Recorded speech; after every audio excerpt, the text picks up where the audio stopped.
think a university student like me can afford this. I can't afford this. I don't want to go into it. It makes me a little bit emotional. You need to get the most out of your time. I get that you're trying to get your commission. I know you're trying to make your commission, but like, can you give me some time to actually just think about this? Oh, go to this one. Like, hey guys, welcome back to my channel. If you're new here, my name is Tomi. Thank you so much for clicking to watch this video. I look good today. I feel like I'm giving goddess vibes, matching my eyeshadow to my outfit and whatnot. Thank God the days are longer now because it's literally like 6 p.m. now and the sun comes this way. Ooh, hold on. This hair, one strand was trying to get to my eye. I said, nah, the devil is a liar. But today, I feel like I'm sort of a seasoned traveler. This is the straw popping out from my cup, but I feel like I'm sort of a seasoned traveler in a way. I've been seeing a lot of travel reels appear in my explore page as a result of like traveling. You know, I moved to Korea last year August, and I've been to the Philippines and Vietnam, and I've traveled within Korea while living here. So today I'm going to tell you what not to do on your next trip, or the lessons I've learned from traveling so far. I've learned so much. Like, you guys, I feel like such a pro. I feel like I can plan a solo trip to any destination now because I'm so much more confident. And I want you guys to become much more confident and live out your traveling dreams. So if you want to hear everything that I've learned so far, then keep on watching. Okay, the first thing I'm going to say, this is particularly for people like me that are a little bit hard on themselves. Like, you're a maximizer, so you need to get the most out of your time, out of your trip, because you're like, I already came all the way, you know. You learn a lot as you go, so that's number one. So don't get mad if you like leave the destination and go back to your home country or where you live and you're like, oh, I should have done this, or I should have gone here. Like, you really learn as you go. So the more you learn, the more you know, and that just means that you're going to be better at planning your next trip. So that's pretty much my first lesson. Also, let me mention, a lot of people think of traveling in a very luxurious sense. It doesn't have to be luxurious. If you really want to travel, you can do it. I promise you. Before I came out here, I used to think it too. Like, once I thought of traveling, I can't afford it. Like, that's the first thing that's coming to my head. Is like, I can't afford it. Like, people are crazy. They think a university student, back then I was in uni, think a university student like me can afford this. I can't afford it. Like, I just used to say, I can't afford this. But there are so many ways to save money. Like, you can save money on your accommodation. You can save money on the kinds of foods that you eat. You can save money and try to like pack less as you go. Like, only take a carry-on and really push yourself. Like, there are so many ways you can save, really. And I know that whole minimalist traveling lifestyle is not really for everybody, but again, if you really want to do it, there are opportunities abroad. I know there are volunteering opportunities. Hey guys, I think it's worth it for me to mention that a lot of these tips only apply to people that are actually like serious about traveling, like people that are willing to be uncomfortable to make their traveling dreams come true, travel on a budget and all that. And also, this is a fact that people don't really talk about, and I hope it doesn't discourage anyone, but having a strong passport is actually a really big factor. I really don't want people to be discouraged by what I just said, but like, it's just something that needs to be said. Like, I see people flaunting like American passports on Instagram, being like, oh, this is where you should go for your next trip, and they don't talk about the importance of having strong passports, and I just have to say it. There's work abroad. I know working abroad / moving abroad is not the same as traveling, which honestly I might make a whole video called like the expat experience, or like what living abroad really is like, because it's not the same thing. But yeah, I guess I merged my money points with my take it easy on yourself points. So let's go to number 2. Oh, sorry, I should have added this to number 1 when I said you learn a lot as you go. So if you go back to your home country and you're like mad or something, next time just prioritize. Like, I know this sounds like common sense, but just pick the things you're most interested in and put them at the top of your list. Then you go down, so that if you do something, if you run out of time, you know that the places you really wanted to go to are like the places that you went to. And also, you need to make your own bucket list, okay? Like, you don't necessarily need to copy somebody else's bucket list because, or not bucket list, itinerary, sorry, just because, oh, this person is more experienced or whatever. Let me tell you guys, it's actually very, very fulfilling when you find a spot on your own. Like, when you just explore, you just wander, you just allow yourself, your curiosity to lead you somewhere. It's so fulfilling when you find a place on your own. When I went to Seoul, I haven't posted my vlog yet, but when I went to Seoul, I like went to this kimchi museum, and it was such a wholesome experience. Like that's like the highlight of my soul trip. Like it was so fulfilling because it wasn't like everybody wasn't like, oh, Tomi, you need to go to the kimchi museum. I found it on my own.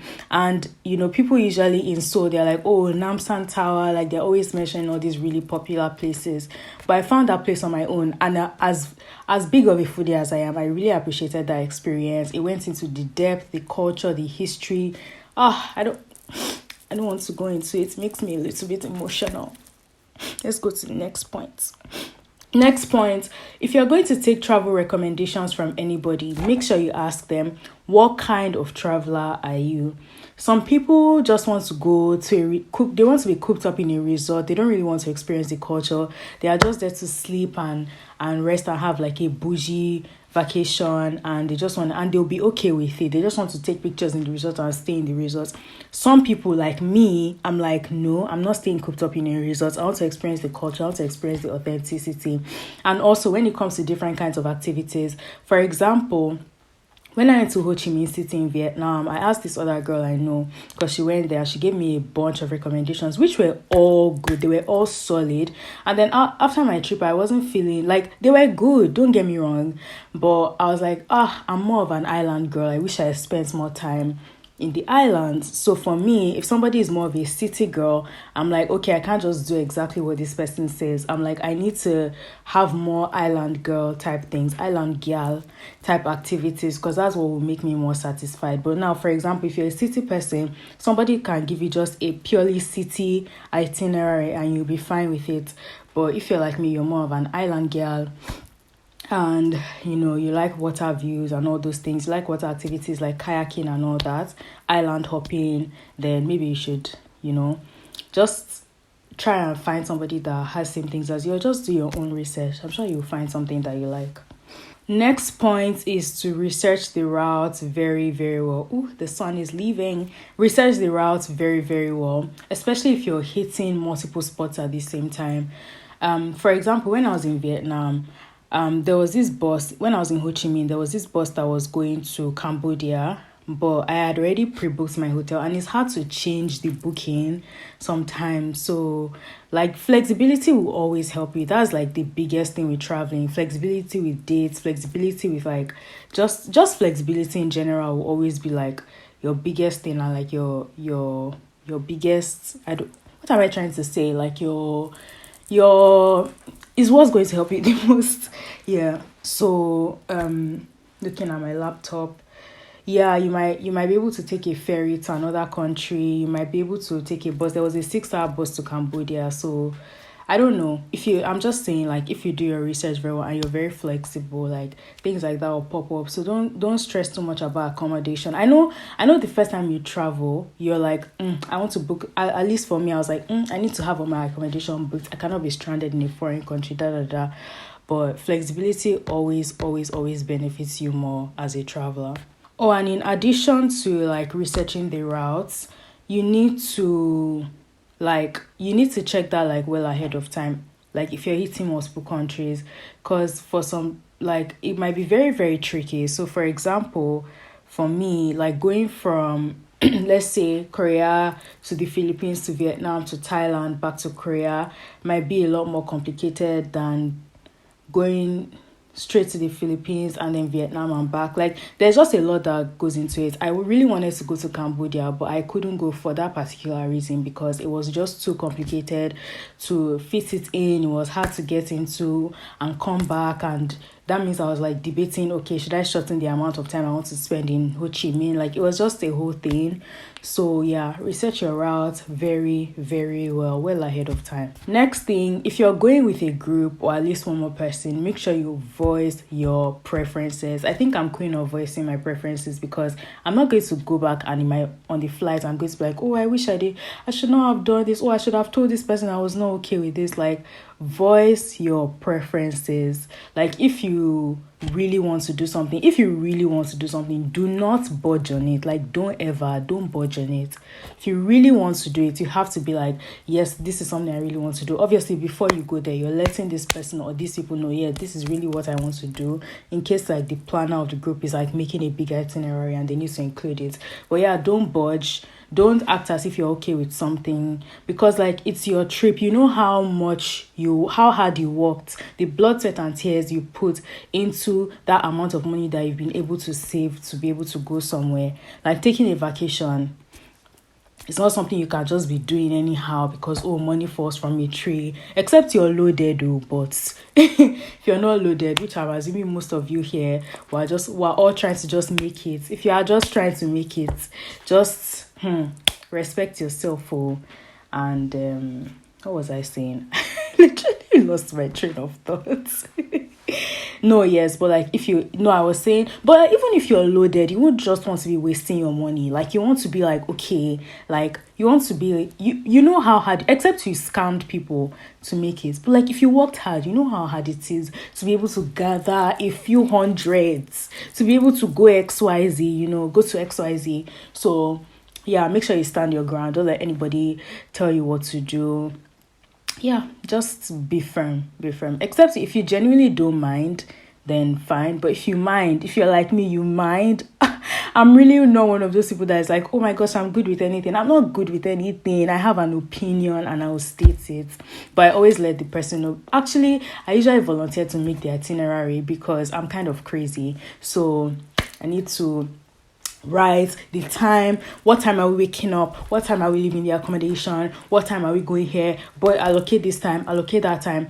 I'm not saying that there's no room for spontaneity, but we always need to have something to fall back on. That way, if like something spontaneous didn't happen, you look at your itinerary and you're like, okay, we planned to this, and you do that so that you get the most out of your time. You need to get the most out of your time. Okay, next one. I think this is my last point. I think this is my 5th or 6th point. Yeah, this is my last point for now. Is this my last point? Let me see. Yeah, but what I wanted to say was you don't have to go to all the hot tourist spots that you see on Instagram, really. Like, it's like for me, I really don't like crowds. So when I see overcrowded places, it's such a turn off. Like, I went to this place in Seoul, Gwangjang Market, and I just got so turned off. The lines were so freaking long. I think because I'm not used to like the whole city life. Like, I don't live in Seoul. Like, I don't live in a city. So I just got like so turned off, right? So yeah, if you don't like crowds, you don't have to go to those hikey places. This ties in with the point of what I said earlier about like finding your own places is just like way more fulfilling. Your own spot is like your personal discovery, But yeah, I'll say, for me, for example, yeah, you don't have to prefer the hot tourist spots. That's basically my point. Like, if you if you prefer authentic and cheap, then then go for that. Put more energy into that. Also, if you go to hot tourist spots, please make sure to tame your expectations. Like, really manage your expectations. The crowds, it may not be all that, because when people post on Instagram, especially pictures, they edit out, like they can edit out, you can use Photoshop or editing apps to like edit out the people in the background, and you make it look clear and nice so that people can like go and spend their money to go there. So like you can easily get deceived on Insta, and you don't want to go and get like ultra disappointed, even though like we all know social media is like obviously curated, because like people's posts are curated because like they edited it, they intentionally put it a certain way, but like we still fall for it at times. So please manage your expectations. If you're going to hot tourist spots, just go there with zero expectations. Zero. In fact, I should have said this as my first point. When you're traveling, go to places, especially tourist destinations, zero expectations. That way you're going to avoid travel heartbreak. You're going to avoid ultra disappointment. You're going to avoid being hurt. It just sucks when you really wanted to go somewhere for so long. You've saved for it. You've saved towards it. You've worked your ass off, and now you go there and you're just like, this is not what I was sold. Like, you feel deceived in a way.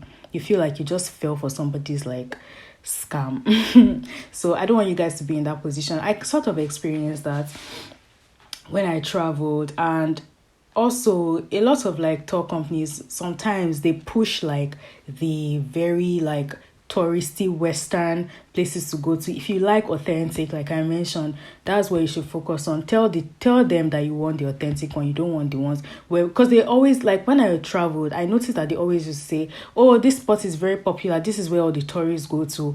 But like, I get what they are trying to say. Is like they want me to go to like the hot spot, and they'll be like, oh, it's so nice for taking pictures to send to your friends and family. Like I get the whole appeal, but like I want authentic. I don't care if there are a lot of people there on us. I want an authentic experience. Like I could literally sit on the floor with locals, wash my hands, eat delicious food, and laugh and just talk, and I'll be happy. Like that is authentic, rather than going to like a fast food spot and overpacked tourist destinations. Like, nah, I'll pass on that. What else? I'll also say like be careful about like getting swindled. Like in a lot of countries, they think, oh, if you're a tourist, that means you're rich, that means you're loaded, that means you can afford XYZ, and they will now like inflate the price so much for you. So just be careful about that. Pushy tourist companies. I did like a city on motorbike thing in Vietnam, in Ho Chi Minh, in Saigon. And like the way they were pushing me to get my credit card, like it left such a bitter taste in my mouth. I was just like, geez, like I get that you're trying to get your commission. I know you're trying to make your commission, but like, can you give me some time to actually just think about this? Like, I was actually going to choose one regardless, because I got sick in Vietnam. So I was like, I need to have something to show for my experience. And it was my last day. So I was going to choose something regardless. Why are you pressing me? Oh, go to this one. Go to this one. Like, shofek ba mi ni. Seriously though, sometimes you just be pressing you too much. They be pressing you too much. Oh, another point. I feel like my points, I had them numbered. Now I'm just like saying another point. Anyways, also. Also, if you're a deep foodie like myself, or you're somebody that just wants to try the authentic cuisine as much as possible, then I feel like looking for a hotel that has hotel breakfast, or accommodation that has breakfast, is not necessary. Like you can cut costs in that department, because that's like one more local cuisine, one more authentic meal that you can try. So for example, if you stay in a hotel that has hotel breakfast, let's say you stay there for 5 days, so that's 5 meals out of your, I don't know how many times a day you eat on vacation, but that's 5 meals out of like how many times you're eating, when you could have done cheap authentic breakfast, different options here, like different options to eat and stuff, trying out different things. Or if you stay in a resort that is all inclusive, I'm not even, this trip also taught me like, am I like an all-inclusive resort person? I don't think so, because I don't want to just stay cooked up somewhere. I want to experience the culture. Maybe if I'm going for like a honeymoon to just relax, then fine, but I'm too adventurous to just like stay in a resort. And like I'll just rather cut costs on accommodation and spend it more on the experience, so that I can make nice vlogs for you guys, and also so that I can have like solid memories to look back on. What else? Yeah, that's really it for the most part. Also, I want to say, if you're somebody that gets really upset about not having anything to show for your time, like me, you need to just come to terms with the fact that sometimes things that you did not plan to happen will happen. You can't just be upset all the time. Like, I'm that person that I'm such an organized person. Like, I'm like, okay, I guess I wake up at 7 or 8. Let's say on vacation, I wake up at 8. I get ready, leave accommodation by 10. I already have my entire day scheduled. If something doesn't go according to plan, I'm like upset. I'm like, especially if it's something I really wanted to do. And even if it's something that was out of my control, I'm like, I wanted to do this. Oh my God, I get so upset. Like, I'm like, oh my God, like I've been dreaming of coming here. Or I've been dreaming of doing this, and this didn't happen. So you really need to just be content with the fact that vacation is still life. That's how I'm just going to end this video on this note. Vacation is still life. Life still happens on vacay. Vacay doesn't always go as planned. People get sick on vacay. People get swindled / scammed on vacay. Food poisoning. Like, it's still life. So don't expect it to just be glitz and glamour. I know we have this idea of like, oh my gosh, vacation, let me go and escape from all my problems. But like, things can still very much happen. Like, it's not every trip that is going to be like, oh my God, you know, and you need to just be okay with that. But enough of my rambling. Thank you guys so much for sticking with me up until this point. If you're still here, I love you so much. Thank you for your time. Literally, thank you for your time. I really appreciate it. Let me know if you agreed with what I said. Let me know if you're an avid traveler, seasoned traveler, if you have any more tips. Leave them in the comments. I might make more of these as I go, like if I travel more, which I plan on doing. Oh my gosh, I feel like I look so like hot and like young and like just delicious, and I don't even have lashes on. Oh my gosh. Okay, I need to stop talking. Make sure you subscribe if you like this video. Give it a thumbs up too, okay? Thank you. I'll see you in my next video. Bye.